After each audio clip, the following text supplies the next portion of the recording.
স্বাগতম news brief বিডিতে।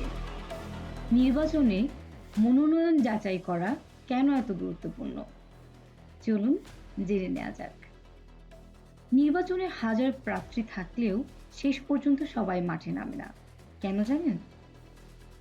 কারণ নির্বাচনের আগে মনোনয়ন যাচাই করা হয়, যেন নিয়ম না মানা বা অযোগ্য প্রার্থীরা শুরুতেই বাদ পড়ে।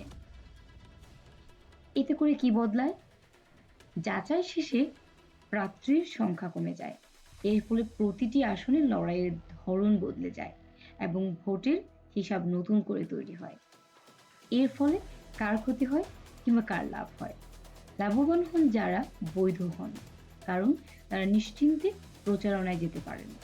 ক্ষতিগ্রস্ত হন যারা বাতিল হন, কারণ আপিল না করলে তারা পুরো নির্বাচন থেকেই বাদ পড়েন। সহজ করে বললে, যাচাই ছাড়া নির্বাচন সম্ভব নয়। এতে বিশৃঙ্খলা কমে এবং ভোট হয় তুলনামূলকভাবে পরিষ্কার। কাজেই এই ধাপটাই নির্বাচনের পুরো চিত্র পাল্টে দিতে পারে। পরবর্তী আপডেট পেতে আমাদের সঙ্গেই থাকুন। ধন্যবাদ।